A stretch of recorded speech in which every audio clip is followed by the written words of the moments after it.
Hello guys, तो कैसे आप सभी लोग। मेरा नाम पवित्र पोरवाल है और मैं आ गया हूँ आपके लिए कमाल की सीरीज़ लेके।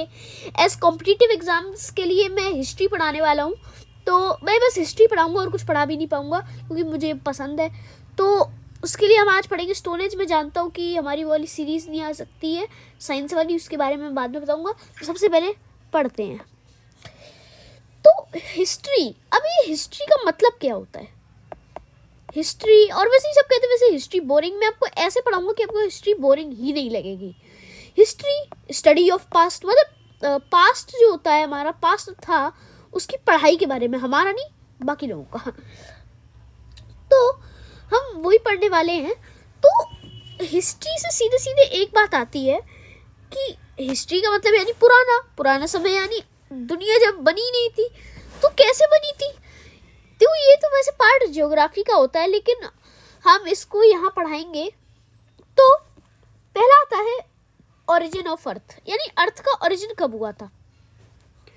तो अरे भाई, ओरिजिन का जो अर्थ का जो ओरिजिन हुआ था वो हुआ था 4.54 बिलियन ईयर्स एगो, यानी बहुत साल पहले था। अब आप यहाँ बिलियन से लगा लीजिए कि 1 मिलियन जो होता है उसका 1 मिलियन का होता है 10 लाख होता है। तो 1 मिलियन का ऑब्वियस सी बात है कि 10 करोड़ होगा। तो आप सोच ही सकते हैं कितना। अब यहाँ कैलकुलेशन लगाएंगे तो थोड़ी सी वो हो जाएगी। अरे मैंने कुछ मिस कर दिया क्या? अच्छा, तो हम यहाँ से सीधे पता लगा सकते हैं कि 4.4 बिलियन बहुत पहले हुआ था। कैसे हुआ था? यूरेनियम डेटिंग से। जैसा कि आपको पता है क्या हुआ था, बिग बैंग हुआ था। बिग बैंग यानी जब बहुत सारी गैसेस सब एक्सप्लोड कर गए थे, गैसेस, डस्ट पार्टिकल्स। तो क्या हुआ था, यूरेनियम, उसकी वजह से क्या होता है, ये अर्थ का ओरिजिन हुआ था। और अब उस समय जैसे अर्थ आई थी तो उस समय ये तो नहीं था कि कोई लाइफ मतलब उस समय भी कुछ जीव जंतु थे। उस समय क्या था, उस समय कुछ नहीं था। जब अर्थ इवॉल्व हुई तब बाद में आके कभी लाइफ का ओरिजिन हुआ। ये कब हुआ? 3.5 बिलियन ईयर्स एगो। ये भी बहुत पुराना टाइम है।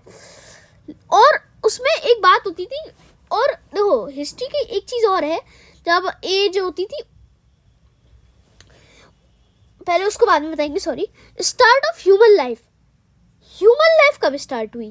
क्योंकि जब लाइफ आए थे तब छोटे छोटे ऑर्गेनिज्म थे, बहुत छोटे छोटे। तो वो मतलब उस समय ह्यूमन नहीं थे। वो तो एक बहुत ज़्यादा रिसेंटली माना जाएगा, क्योंकि 42 लाख साल पहले। लेकिन 3.5 बिलियन की उससे कॉन्सेप्ट से देखा जाए तो ये बहुत ज़्यादा ही कम है, 42 लाख।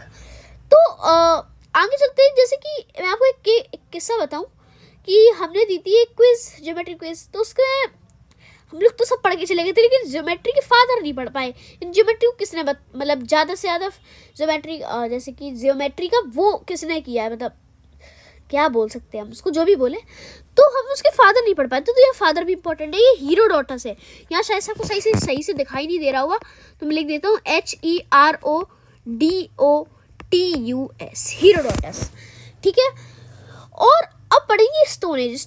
यानी आप जानते ही है कि स्टोन एज का मतलब क्या है।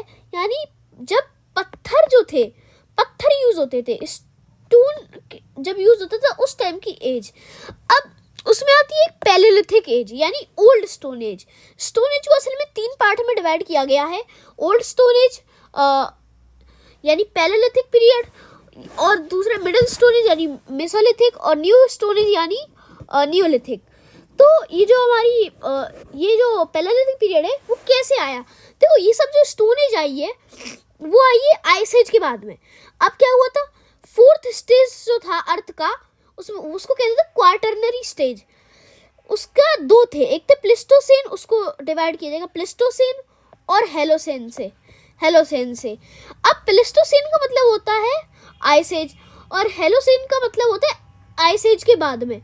आइस एज तो बर्फ वाली थी, उसमें कुछ नहीं था, लेकिन आइस एज के बाद में ये स्टोन एज आई है। तो ठीक है, तो आइस एज के बाद में स्टोन एज आई है। अब स्टोन एज को 3 पार्ट में मैंने आपको बताई। अब है पैलेलिथिक को भी 3 पार्ट में कवर किया जाता है, लोअर पैलेलिथिक, मिडिल पैलेलिथिक और अपर पैलेलिथिक। अब इन तीनों के बारे में ज़्यादा पढ़ने की जरूरत नहीं है क्या क्या होता है, लेकिन हम पढ़ेंगे पैलेलिथिक एज के बारे में। अब पैलेलिथिक एज इसकी क्या है, मतलब इसकी वो क्या है, ये मतलब इसका पीरियड क्या है, वो है 5 लाख BC टू 10,000 BC। अब इसके बारे में भी आपको बता दूं BC क्या होता है। तो देखो यहाँ मैं इसको हटा देता, इसको, अरे भाई ये मैंने क्या कर दिया, अरे यार। तो देखो जो BC होता है उसका मतलब होता है बिफोर क्राइस्ट। क्या होता है, बिफोर क्राइस्ट। अब हुआ ये कि एक टाइम की वो बन गई रेखा सी, एक इधर गई एक इधर गई। मैथ में नंबर लाइन पड़ी होगी वैसा ही है, बीच में 0 आता है और पीछे चलते जाओ चलते जाओ चलते जाओ। ये क्या है BC, ये क्या है BC और ये है AD, ये है AD।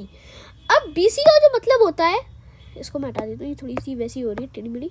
अब जो BC का मतलब होता है वो होता है बिफोर क्राइस्ट, बिफोर क्राइस्ट यानी क्राइस्ट के जन्म से पहले। और जो BC के जो बाद का टाइम होता है उसे कहते हैं AD या फिर CE।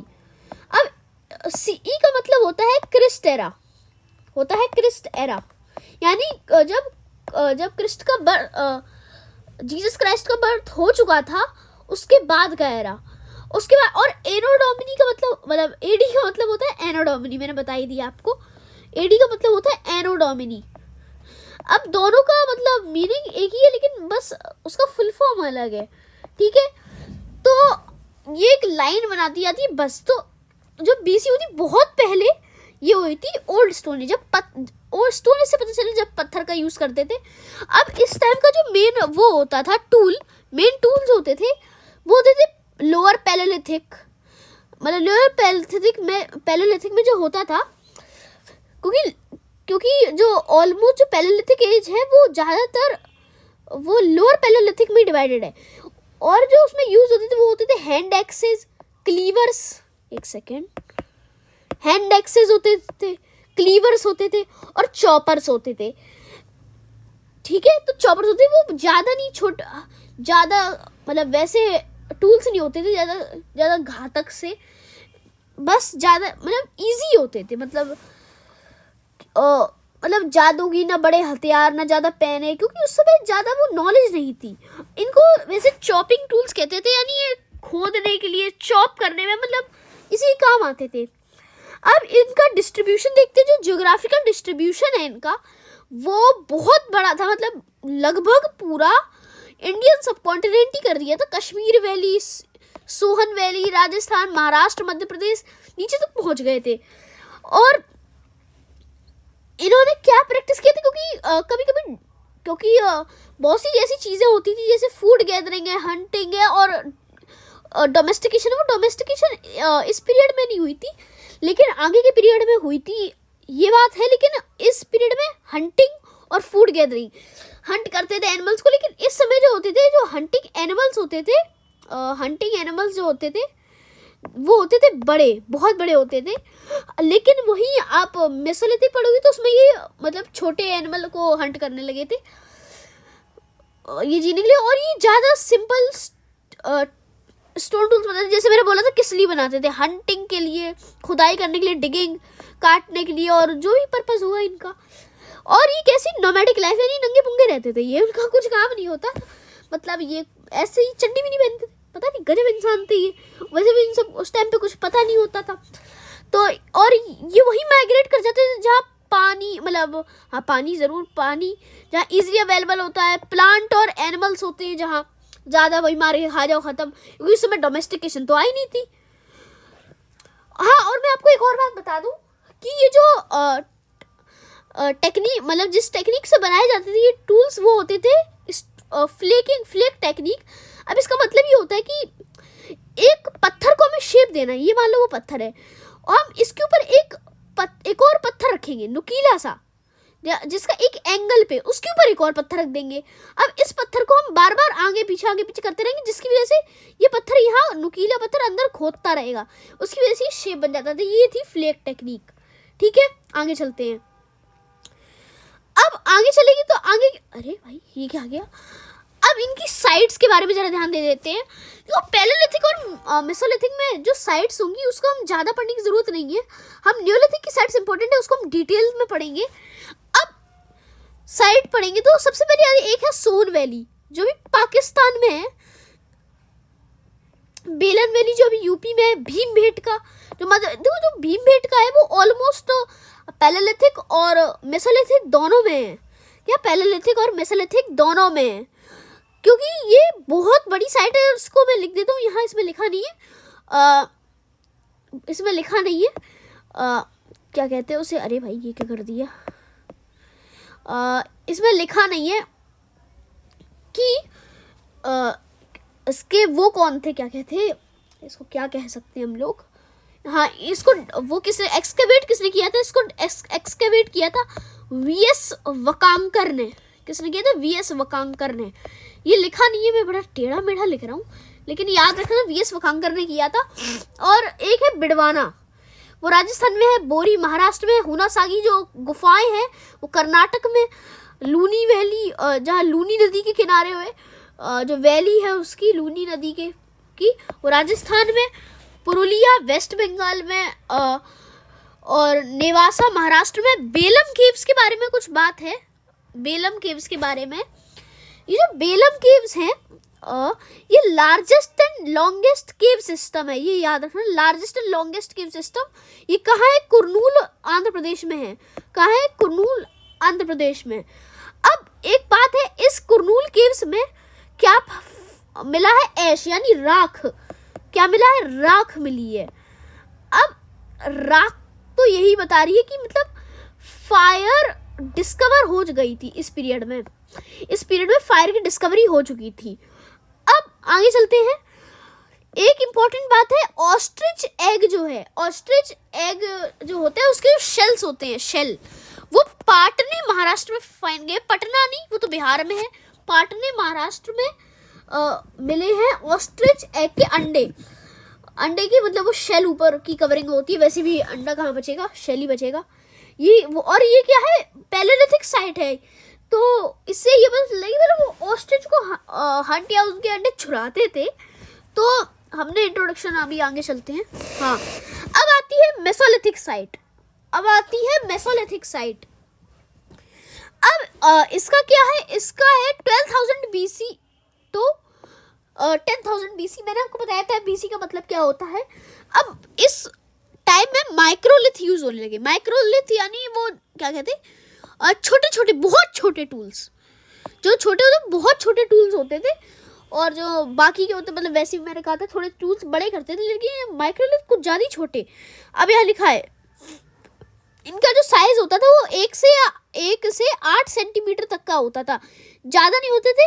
ये चिप्ड और फ्लेक्ड पीसेस से बने रहते थे। जैसे कि पत्थर है, उसका टुकड़ा टूट गया तो ये जो पीसेस होते हैं उसी से बना रहता है ये। और जैसे कि और ये जो होते थे इनके ये जो पीसेस होते थे, ये जो टूल्स होते थे, इनके कुछ ज्योमेट्रिक फॉर्म्स होते थे। जैसे कि ट्रायंगल्स में होते थे, ल्यूनेट्स में, ट्रेपेजियम होता है उसमें होते थे। इंपॉर्टेंट है, मार्क कर लेना। अब इसकी भी डिस्ट्रीब्यूशन बता देते हैं। वही एंटायर इंडिया ही कर लिया था, क्योंकि अगर उसमें कर लिया था तो इसमें तो हो ही जाएगा। तो आगे चलते हैं। क्या क्या था वैसे बता दूं। लंगनाज जो मेहसाना में है, गुजरात। भीमबेटका फिर से बताया था, इसमें भी आई है, मध्य प्रदेश में। चौपानी मंडो ये इलाहाबाद में। बेलन वैली जो उत्तर प्रदेश में। बिरभानपुर है जो डिस्ट्रिक्ट बर्दवान में पड़ता है, वेस्ट बंगाल में। संगनाकल्लू ये कहाँ है? बेल्लरी डिस्ट्रिक्ट, कर्नाटक में। और टूटीकोरिन ये तमिलनाडु में। और बता दूं, टूटीकोरिन का पोर्ट भी है, ये one of the oldest port है तमिलनाडु में। ठीक है, पूरे इंडिया में ही है लगभग। आगे चलते हैं। अब और भी बातें हैं। जो मेसोलिथिक पीपल है वो अभी भी हंटिंग और गैदरिंग करते हैं। अभी इन्होंने देखो किया है, थोड़ी सी डोमेस्टिकेशन किया, भी आपको बताएंगे। लेकिन मैंने कहा शिफ्ट इन पैटर्न, ये बड़े एनिमल से जो पैलेलिथिक में होता था अब वो छोटे एनिमल में करने लगे हैं। मतलब बड़े जानवर होते थे, अब उनको मार दिया। पहली बात वो सड़ जाते थे बहुत टाइम जल्दी से, क्योंकि आग हो चुकी थी डिस्कवर, लेकिन बहुत सी जगह पे ज़्यादा हुई नहीं थी। लेकिन तब भी, और जो किससे यूज होते थे? बोज और एरोस से मार दिए लोग, खत्म। और इसमें फिशिंग और फॉलिंग करना भी, मतलब अब ये सीख गए थे। अब ये मछली पकड़ना ये सब सीख गए थे। अब इनकी साइट्स देख लेते हैं। आदमगढ़ जो एमपी में है, यहाँ one of the earliest evidence मिला डोमेस्टिकेशन का। मैंने बोला था डोमेस्टिकेशन यानी वो ये जानवरों को पालन पोषण करना, फिर उन्हें मारना, जो भी करना होता है। तो यहाँ अर्लीस्ट एविडेंस मिला है। तिलवाड़ा भगौर में माइक्रोलिथ, जो ये मैंने कहा था, ये छोटे छोटे टूल्स होते थे, जो छोटे छोटे टूल्स होते थे उनकी इंडस्ट्री, यानी वो टूल्स यहाँ बनते थे, वो भी पता है। और जो पॉटरी इस समय होने लगी थी, इसका भी इंट्रोडक्शन यहाँ मिल चुका था। लंगनाज बताया था, ये ह्यूमन बरियल जो होता था, यानी ह्यूमन को बरी करते थे, उसका earliest, one of the earliest evidence है। ऐसे मोहारणा पहाड़ा में ये इसमें भी एविडेंस के जल्दी मतलब शुरुआती बरियल्स मिले हैं। आगे चलते हैं। महादहा और सराय नेहर राय यूपी में है। यहाँ क्या मिला है? Burials skeletons very tall. इसका मतलब ये है कि इस जगह पे, मतलब मान लो कोई इंसान है नॉर्मल पे यहाँ है, लेकिन यहाँ बहुत बड़ा है, यानी यहाँ बहुत लंबे स्केलेटन मिले हैं, होंगे, हाइट लंबी होगी। और क्या है? सुंदरगढ़, अरे भाई बंद क्यों हो रहा है? सुंदरगढ़, संबलपुर, मयूरभंज, कियोंझार जो उड़ीसा में पाए गए, बिहारपुर वेस्ट बंगाल, इजुतु गुहा ये केरला में, गौरी गंडम ये कहाँ है? आंध्र प्रदेश में पाए गए। पटने मैंने बोला था ये महाराष्ट्र में है, और हटखंबे भी, और दमदमा, चोपनी, मंडो ये सब उत्तर प्रदेश में। पंचमढ़ी और भीमबेट, इसमें भी भीमबेट का मैंने बोला था, ये एमपी में है, मध्य प्रदेश में। और एक लेक है रूपकुंड लेक, हिमालय में है। इसको स्केलेटन लेक के नाम से भी जाना जाता है, क्योंकि ये एक लेक है जिसमें ढेर सारे स्केलेटन पड़े हैं, बहुत सारे स्केलेटन पड़े हैं, इसलिए इसे स्केलेटन लेक भी कहा जाता है। ये इंपॉर्टेंट है, मार्क कर लो भाई, मार्क कर लो, ये इंपॉर्टेंट बहुत है। आगे चलते हैं। अब है न्यूलिथिक एज, यानी अब न्यू स्टोन एज आ गई है। अरे भाई ये कर कह रहा हूँ, आधी चीज़ें तो कट रही हैं। ये है 7000 BC से 1000 BC तक। अब इसमें क्या होता है कि ये क्या करते थे, अब ये शार्प और पॉलिश्ड टूल्स यूज करने लगे। शार्प और पॉलिश्ड, अब ये क्या हो चुके थे, अब ये एडवांस में, मतलब ये क्या कहते थे, अरे क्या बोल सकते ये अब, अरे भाई क्या बोले इसे, ये अपडेटेड हो गए थे, ये बोल लो, चलो अपडेट हो गए थे ये। अब ये अच्छे शार्प टूल, पेने नुकीले से अब ये यूज करने लगे थे, और इसी की वजह से ये अब क्या हो गया था, इजी हो गया था सॉइल को कल्टीवेट करना, जिसकी वजह से हम खेती कर पाए। अब इसमें भी पॉटरी यूज होने लगी थी और अब पॉटरी किस लिए होने लगी थी? ग्रेन को स्टोर करने के लिए। अब आपने खेती की और उसके बाद वो ग्रेन्स को किसी पॉट में बंद कर दिया, तो अब पॉटरी इस ग्रेन्स को स्टोर करने के लिए अब हो चुकी थी। अब आगे चलते हैं। अब जो इसके टूल्स होते थे न्यूलिथिक के, उसमें क्या होता था, स्मूथ सरफेस था, अच्छे से राउंडेड होते थे, सिमेट्रिकल शेप होता था, जैसे मतलब सिमेट्रिकल शेप काटो और आधा एकदम सेम में बट जाए। अब स्टोन टूल्स होते थे, ग्राउंड स्टोन, और क्या होते थे, एक एक्स होती थी, हाँ मैं आपको बता दूं, एक्सेस होती थी जिसे सेल्ट कहते थे, ये इंपॉर्टेंट है। एक एक्स कुल्हाड़ी सी होती थी, उसे सेल्ट कहते थे, जो पत्थर का ही बना होता था, क्योंकि इस टाइम पे ना ये लोग और कोई इसको जानते ही नहीं थे टूल को, कि इससे भी बन सकता है भाई। तो आगे चलते हैं। बिसाइड स्टोन टूल्स, हाँ ये भी बात है कि इन्हें और कोई वैसा मेटल नहीं मिला था, लेकिन बोन्स मिले थे। देखो also various type of bones मिली थी, जैसे एग्जांपल है needles, scrapers, borers, arrowheads, pendants, bangles, earring. अब देखो बोन ऑब्जेक्ट से मतलब कुछ टूल्स थे, ईयर रिंग्स भी आने लगी थी, तो मतलब अभी ज़्यादा सजावटी बनने लगे थे, यानी अच्छा मतलब एडवांस्ड हो गए थे अभी ये, हाँ एडवांस था वर्ड वो। न्यूलिथिक साइट्स फिर से वही पूरे सब कॉन्टिनेंट, मेहरगढ़ जो बलूचिस्तान में, बरज़ाहोम, कश्मीर वैली। अब जो क्रॉप्स कल्टीवेट करते थे उनके बारे में पढ़ते हैं, जैसे wheat, barley, rice, millet, lentils, दाल सब करने लगे थे, लेकिन कब किसके बेसिस पे? ज्योग्राफिकल कंडीशंस पे, मतलब ऐसे कहीं जहाँ जैसे मान लो जहाँ वीट नहीं उगा सकते वहाँ थोड़ी ना उगा लेंगे। एग्रीकल्चर इनको बढ़ावा देते हैं किस चीज़ के लिए, एनिमल डोमेस्टिकेशन के लिए। और लेकिन अभी भी हंटिंग बनी रही, इनको ये मारना, जानवरों को मारना नहीं आया, मारना छोड़ा नहीं इन्होंने, ये करते ही रहे। अब आगे चलते हैं। इन्होंने जो डोमेस्टिकेट किए एनिमल, वो उसमें से आते हैं शीप, गोट और कैटल, मतलब भेड़, बकरी, गाय, सब ये सब करने लगे। और जो हंट करते थे एनिमल, वो थे, जिनको हंट करते थे वो थे बोअर, यहाँ लिख देता हूँ सही से, तुम्हें दिख नहीं रहा होगा, बोअर, नीलगाय और कोई गजल्स को। आगे चलते हैं। जो कल्चर्स थे इनके, मतलब ये इन्हीं की वजह से ये जो टाउन्स हैं वो अब होने लगे थे, क्योंकि जैसे ये खत्म होगा, जैसे ये क्या कहते हैं, न्योलिथिक पीरियड खत्म होगा, इसके बाद सीधे सिविलाइजेशन आ जाएगी। क्या आ जाएगी? सिविलाइजेशन। और हाँ, एक और चीज़ है, इन्होंने अर्न बरियल, एक टाइप की बरियल होती थी, उसको प्रैक्टिस करना शुरू कर दिया था। अब हाँ, इसके बाद जैसे कि लेटर पीरियड, इसके बाद क्या होता है, जो बहुत से फार्मर्स थे और हंटर्स थे वो ग्रुप में रहने लगे थे, वैसे अकेले फैमिली के साथ रह लो।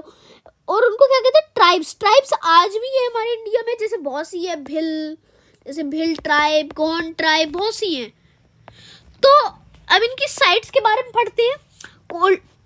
कोल्डिवा जो यूपी में है, ये पहली न्योलिथिक साइट है जो इंडिया में वो की गई है। यहाँ राइस और फ्रेगमेंट्री एनिमल बोन पाई गई, यानी खुशबूदार। मेहरगढ़, बरजा हो, बिनाम गांव, गुफकरल, उटनूर, कुनाल संग, ये अभी मैं आपको सही से इसलिए नहीं बता रहा हूँ क्योंकि हम इसको अब डिटेल में पढ़ने वाले, बहुत ज़्यादा ही डिटेल में। आगे चलते हैं।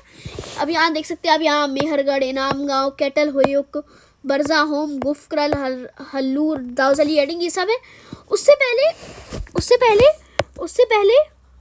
हम पढ़ते हैं। अरे भाई, ये हो क्या रहा है? उससे पहले मैंने क्या कर दिया भाई? उससे पहले हम पढ़ते हैं। अब आपको बताते हैं, और पयमपल्ली है, नागार्जुन कोंडा है, हल्लूर, मस्की, ब्रह्मगिरी, ये सब है, या पढ़ लेना। यहाँ ये चिरांड और चेचर में एनिमल बोन मिली है। पिकली हल जो है वहाँ डोमेस्टिकेट कैटल और ऐश माउंट, फिर से राख के पूरे टीले मिले हैं। यहाँ महागढ़ यूपी में, वहाँ राइस और कैटल के जो हूफ होते हैं, यानी जो उनके पैर होते हैं, उसके मार्क्स मिले क्ले सरफेस पे। एक कैटल पेन यहाँ मिला है, और एक होती थी मेगालिथ, यानी यहाँ जब उसको बरी किया जाता था, यहाँ इंसान है उसको बरी कर दिया पूरा, उसके ऊपर एक बहुत बड़ा सा पत्थर रख दिया। अब इसलिए वो, मतलब मिट्टी को खोदने में प्रॉब्लम आती होगी शायद से, इसलिए ऊपर रख दिया। ये जैसे सर्किल जो पत्थर होता है उसको उससे कवर किया जाता है, जैसे कायर्न सर्किल कहते हैं। क्या? कायर्न सर्कल। अब इनकी साइट्स के बारे में पढ़ना शुरू करते हैं। मेहरगढ़, ये ओल्डेस्ट न्योलिथिक साइट है जो साउथ एशिया में है। इसकी लोकेशन क्या है? बोलन पास के पास है, बलूचिस्तान में, पाकिस्तान में। जैसा कि मैं आपको बता दूं, मतलब आधी से ज़्यादा जो वो है वो पाकिस्तान में ही, पाकिस्तान साइड या north west side of India ही पाई गई है, और कहीं पाई नहीं गई। जैसे ये, और वैसे बोलन नदी के किनारे है। इसे डिस्कवर कब किया था? 1974 में। किसने किया था? जीन फ्रांसोइस जेरिस और कैथरीन जेरिस ने। शायद से ये दोनों को, मतलब इनकी कोई फैमिली होगी, जीन फ्रांकोइस जेरिस और कैथरीन जेरिस ने। या इस जगह पे ये पहली जगह है जहाँ पुराने जो ये लोग होते थे, उन्होंने बार्ले और वीट को उगाना शुरू किया। और क्या फाइंडिंग थी? यहाँ स्क्वायर हाउसेस जो थे वो स्क्वायर और रेक्टेंगुलर थे। एनिमल बोन्स पाई किस की? वही जिनको ये डोमेस्टिकेट करते थे। और ये one of the earliest known agriculture की साइट है। कहाँ? साउथ एशिया में बताई दिया है। और यहाँ पहला एविडेंस मिला है किसका? कॉटन का। कहाँ मिला है? कॉटन का मिला है। कहाँ मिला है? कॉटन का पहला एविडेंस। इससे ये पता लगा है कि ये लगभग 7000 साल पहले ये डिस्कवर, मतलब ये उगाया था लगभग। और यहाँ अर्ली बीड मेकर से, बीड यानी छोटी छोटी नहीं होती है गोले से, मतलब वो। और यहाँ और भी चीज़ें हैं, शेल ट्रेड और शेल वर्किंग, मतलब यहाँ ये कहते हैं कि शेल की जो ट्रेडिंग होती थी और उनको बनाया जाता था वो सब होती थी। अब अगली साइट है वो है इनाम गांव। ये कहाँ है? महाराष्ट्र में। इंडिया में भी बहुत सी साइट है वैसे, बता दूं, मतलब पूरे इंडिया में से सब कॉन्टिनेंट में फैला था जैसे आपको बता दूं। ये किस नदी के किनारे है? घोड़ नदी के किनारे है। ये एक रीजनल सेंटर वो किया जाता है कंसीडर, क्योंकि यहाँ कुछ होगा रीजनल सेंटर भीमा वैली का, यानी कोई होगी वैली भीमा वैली, उसका सेंटर बोला गया। मतलब ये एक इम्पोर्टेंट वहाँ की जगह है भीमा वैली, और वहाँ की एक या तो लौती सिटी या तो बहुत बड़ी सिटी वहाँ की, इसलिए उस जगह का ये सेंटर माना गया है। क्या मिला है यहाँ? वीट के सीड मिले हैं, वीट के मिले हैं, बार्ले के मिले हैं, राइस, पल्सेस, मिलेट्स, पीस, सीसम और जानवरों की हड्डियाँ मिली है। अब जब हम सिविलाइजेशन पढ़ेंगे तो हम आपको उसके बारे में और कुछ बताएंगे, और भी बताएंगे। तब तक हम आगे चलते हैं। अगला है कैटल होयोक। ये न्योलिथिक साइट है, लेकिन ये इंडिया में नहीं है। कहाँ नहीं है? ये इंडिया में नहीं है। Not in India. अब ये पहली प्रोटो सिटी से कहते हैं। ये कहाँ है? जो आज की मॉडर्न सिटी कोन्या है, टर्की में, साउथ सेंट्रल टर्की में जो ये एक जगह है कोन्या। इसको पहले कैटल होयोक कहा जाता था। इसके फीचर्स क्या थे? ये जो सेटलमेंट ये रहते थे बहुत बड़ी थे, मतलब ये बहुत देर तक चले हैं। और बैक टू बैक हाउसेज जिसमें छत भी होती थी और पेंटिंग्स होती थी, यानी मतलब सिंबल्स वहाँ बहुत से मिले, मतलब पूरा उसी टाइम के। सीरिया से आया हुआ फ्लिंट मिला है, मतलब वो आग के लिए यूज़ होता है, आग लगाने के लिए। वो भी काउरीज एक छोटे छोटे वो होते हैं, वो मिले रेड सी के। और शेल्स मिले हैं मेडिटेरेनियन सी के, यानी मतलब ये शायद से ऐसा लगता है कुछ ज़्यादा ही ट्रेड में थे ये लेकिन ऑब्वियसली ज़्यादातर ट्रेड जो हुई है वो सिविलाइजेशंस के टाइम पे हुई है, इस टाइम पे नहीं हुई है। तो ये शायद से थोड़ा सा इम्पोर्टेंट था। आगे चलते हैं बर्जा होम के बारे में, जो कश्मीर में है। यहाँ क्या है, जैसे डोमेस्टिकेट वहाँ क्या होते थे, जैसे कि कैटल्स होती थी, शीप, गोट, कैटल होती थी।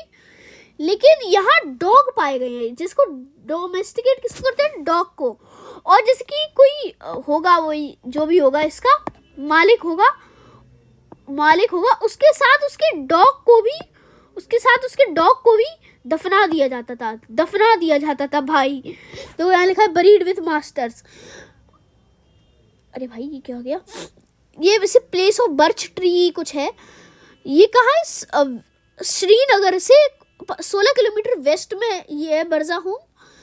और आगे चलते हैं, इसका कुछ एक थ्रो रेजिडेंस होता था, उसका ये एक वो है एविडेंस, जैसे कि पिट ड्वेलिंग। हाँ, एग्जाम्पल है पिट ड्वेलिंग, मतलब पीपल जैसे लेक साइड है, उसके पीछे कुछ गड्ढा सा हो गया, वहाँ लोग रहने लगते थे, जैसे कहते हैं पिट ड्वेलिंग। आगे चलते हैं, गुफक्रल, ये भी कश्मीर में ही है। इसे केव ऑफ गुफक्रल की गुफाएं भी, मतलब ये केव ऑफ पॉटर भी कहते हैं इसे। और ये श्रीनगर से 71 किलोमीटर नीचे है, साउथ में है। ये वो एग्रीकल्चर और डोमेस्टिकेशन ऑफ एनिमल्स ये दोनों करते थे यहाँ के लोग। और वैसे भी ये जो कश्मीर के जो लोग होते हैं वो वेपन किसके करते थे? बोन्स के, क्योंकि वहाँ पहाड़ होते थे। वैसे स्टोन पता नहीं इजीली पाया तो जाता है पहाड़ों में, लेकिन पता नहीं क्यों ये हड्डियों का यूज़ करते थे। जो भी हो, इनकी फाइंडिंग्स देखते हैं। वीट और मतलब दाल लेंटिल्स मिली है यहाँ। आगे चलते हैं, आगे दाऊजली हेडिंग के बारे में पढ़ेंगे।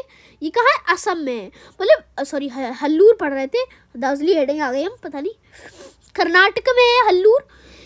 इसकी जो आयरन देखो, जैसे कि स्टोन एज आया, उसके बाद आया वैसे कॉपर एज, हम आगे कैलकोलिथिक एज पढ़ेंगे, लेकिन ये आयरन एज की साइट है, बता दूं।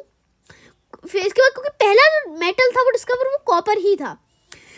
वैसे आयरन एज साइट का ये पहला वो आयरन एज की ये पहली साइट है अर्लीस्ट, और ये किस नदी किनारे है? तुंगभद्र नदी किनारे, वही नदी जो तुंग नदी जैसे कहते हैं तुंग नदी और भद्रा नदी, जो भद्र नदी है उससे मिलकर बनती है और ये जाके कृष्ण नदी में मिल जाती है।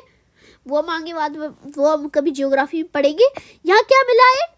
मतलब राख के टीले मिले हैं, टीले मिले हैं राख के, किसके? ऐश के, राख के। अरे भाई बहुत गंदगी मचा दी है मैंने यहाँ, सबको हटाते हैं, पता नहीं क्या क्या बना के दिया है, हटाओ इसको, हटाते हैं। हाँ चलो, अगला है दाउजली हेडिंग। ये कहाँ है? असम में है, बता दिया था। ये है न्यूलिथिक साइट है दीमा हसाओ में। कहाँ है? दीमा हसाओ में।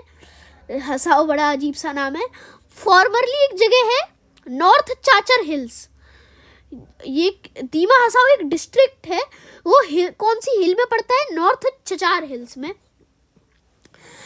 और इसी के पास ब्रह्मपुत्र वैली है, चाइना और म्यांमार के पास है। ये थोड़ा सा शायद से ऊपर साइड होगा, हाँ, क्योंकि शायद से ऐसा असम बना है, यहाँ वो है, यहाँ म्यांमार है, यहाँ चाइना है, तो शायद से इधर कहीं होगा। ये कब एक्सकेवेट हुआ था? 1961 से 1963 में, 1961 में शुरू हुआ था, 1963 में ये पूरा एक्सकेवेट हुआ था। किसने किया था? MC गोस्वामी और TC शर्मा ने किया था, ये याद रखना।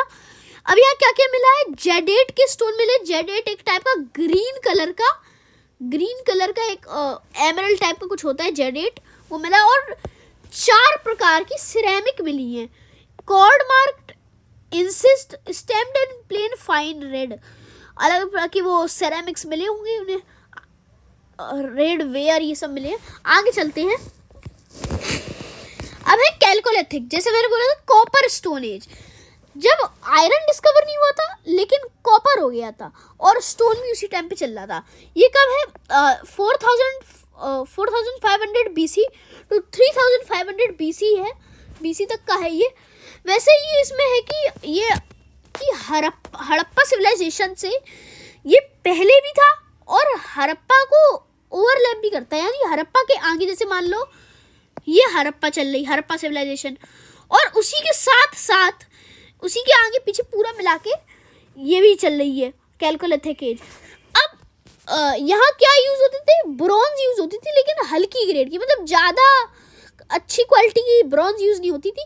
अब कैल्को का मतलब क्या होता है? कॉपर, अरे भाई कॉपर प्लस स्टोन, कॉपर और स्टोन की यूज़ को कहते थे कैल्को, लिथिक का मतलब है स्टोनेज। हाँ, ये बताना भूल गया था, लिथिक का मतलब स्टोनेज होता है। आगे चलते हैं, एक सेकेंड भाई, ये हट कर नहीं रहा। आगे चले तो कॉपर जो होता है वो मोस्टली यूज्ड मेटल है।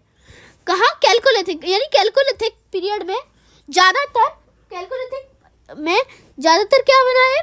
कॉपर ही यूज़ हुआ है। क्या हुआ है? कॉपर यूज़ हुआ है। और इसकी ज़्यादा साइट पढ़ने की ज़रूरत नहीं है, सिर्फ एक साइट है जो है दैमाबाद है। ये कहाँ? यहाँ लोकेशन कहाँ लिखा भाई? हाँ, लोकेशन महाराष्ट्र में है, ये महाराष्ट्र में है। और अरे भाई, और इसको किसने फाउंड किया है? बीपी बोपरदिकर ने कब किया है? 1958 में, ये याद रखना। अरे भाई ये क्या हो रहा है मेरे हाथ में? अब यहाँ क्या क्या मिला है? ब्रॉन्ज की इमेजेस मिली है, मतलब ब्रॉन्ज को यहाँ ऐसे ऐसे बना दिया, ब्रॉन्ज से कुछ इमेजेस मिली हैं, जिसमें क्या है? Chariot rear. कैरियट क्या होता है? मतलब एक गाड़ी प्रकार की होती है, जैसे घोड़ा चलाता है या बैल चलाता, जो भी होता है। किसके साथ मिला है? कैरियर जो चलाता है और जो वो होता है, जो गाड़ी होती है और जो उसको चला रहा है उसकी होती है। और किसके साथ? ऑक्स, एलिफेंट और राइनोसरस, ये मिला है यहाँ। और रिवर किस नदी के उसकी है? प्रवरा नदी के किनारे है ये किसकी है? गोदावरी नदी की ट्रिब्यूटरी है। अब आपने देखा होगा कि ऑलमोस्ट हर जगह नदियाँ क्यों हैं? क्योंकि वहाँ पानी अवेलेबल होता है इजीली। अब जहाँ पानी इजीली अवेलेबल होगा वहाँ ये लोग बस जाएंगे, इसलिए। अब हमारा ये जो एज है, स्टोन एज है, वो हमारा कंप्लीट हो चुका है। अब उसके कुछ इंपॉर्टेंट फैक्ट याद कर लेते हैं। हंटिंग जो है वो एक मेन सोर्स था किस टाइम का? ओल्ड स्टोन एज के टाइम का। देखो लगभग 36,000 BCE के टाइम में जब ह्यूमंस थे वो किस फॉर्म में थे, होमो सेपियन। वैसे ये इनका वो वाला नेम है, क्या कहते हैं उसे, साइंटिफिक नेम है ह्यूमंस का, होमो सेपियंस। तो आगे चलते हैं। और जो पहला पेट था, क्योंकि जैसे कि डोमेस्टिकेट किया था उसको, क्या कहते हैं, डोमेस्टिक डॉग्स थे, तो क्या कहते हैं उनको मास्टर के साथ बरी कर दिया जाता, तो ये पहले पेट थे। जो कब मिली थी, मिडिल स्टोरेज में, मैंने आपको बताया। दूसरा पेट था वो था horse. Horse as mention in Vedas, Veda के अनुसार तो दूसरा पेट था ह्यूमन का वो था घोड़ा। आगे चलते हैं।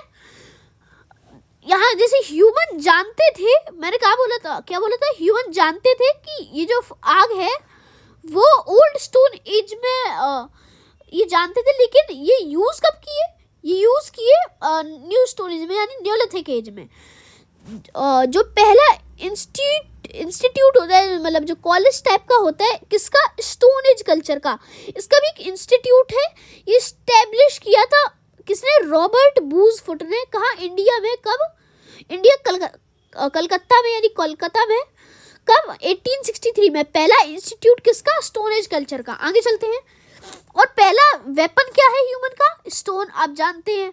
सेकेंड वेपन बोन है, ये तो हमने पढ़ा ही था। और तीसरा वेपन मेटल है। मेटल अभी भी चलता है वैसे भी, जैसे कि कॉपर है, उसके बाद आयरन आया, ऐसे। बोन वेपन्स जो होते थे वो बिहार में मिले हैं। कौन से टाइम में, न्यू स्टोन एज में। देखो ये एक गजब की बात है, जो मेटल यूज हुआ था पहला वो कॉपर था, लेकिन एक बात है, जब ह्यूमंस जानते थे कि इसका जो नाम है वो कॉपर है। आगे चलते, जो आप जानते हैं कि व्हील का जो वो है, व्हील जो है उसका इन्वेंशन बहुत लीजेंडरी था। तो ये पहले वुड व्हील, लकड़ी का इन्होंने व्हील नहीं बनाया, लेकिन उन्होंने पहले बनाया स्टोन का, यानी पत्थर का। उसके बाद इन्होंने वुडन व्हील बनाया। और ये व्हील कब इंट्रोड्यूस हुआ था, न्यू स्टोन का एज में, क्योंकि हमने बताया नहीं था। यहाँ एक इम्पॉर्टेंट है, वैसे बहुत इम्पोर्टेंट है। जो एग्रीकल्चर था वो कब हुआ, जो एग्रीकल्चर था वो न्यू स्टोन एज में हुआ। कब हुआ, न्योलिथिक एज में एग्रीकल्चर आया। आगे चलते हैं। जो एग्रीकल्चर के क्लूज थे वो किस जगह पे आए थे, मैंने आपको बताया था, मेहरगढ़ में आए थे, इंडस नदी के वेस्ट साइड में, इंडस नदी के वेस्ट साइड में। अब हम लोग आगे जो सिविलाइजेशन पढ़ेंगे, उसका एक बात है, जो इंडस वैली सिविलाइजेशन जो थी उसको जॉन मार्शल ने नाम दिया था। तो वैसे अभी हम पढ़ेंगे नहीं सिविलाइजेशन, हम अगली वीडियो में पढ़ेंगे। तो हमने जो स्टोन एज है वो हमने बहुत अच्छे से कंप्लीट कर दी है। वैसे भी इतना ज़्यादा कंटेंट कौन ही पढ़ाएगा, तो आगे हम तो अगली वीडियो में पढ़ेंगे उसके बारे में। तो हमने पूरा ये कंप्लीट कर लिया है, जैसे कि देख सकते हैं, ये हमने पूरे सारे सब कुछ कंप्लीट कर दिया है।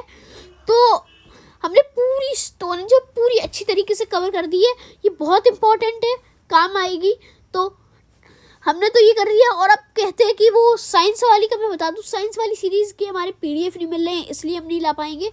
तो वो अगर मिल जाए तो अच्छी बात है, हम किसी दिन उसकी वीडियो भी लेके आ जाएंगे। तो अभी तो हम यही पढ़ेंगे, हिस्ट्री पढ़ेंगे। नेक्स्ट वीडियो आएगी, तब तक हमने ये जो स्टोन एज कंप्लीट कर ली है। तो इंतजार कीजिए, लाइक सब्सक्राइब जरूर कीजिए। तो till then take care and bye bye.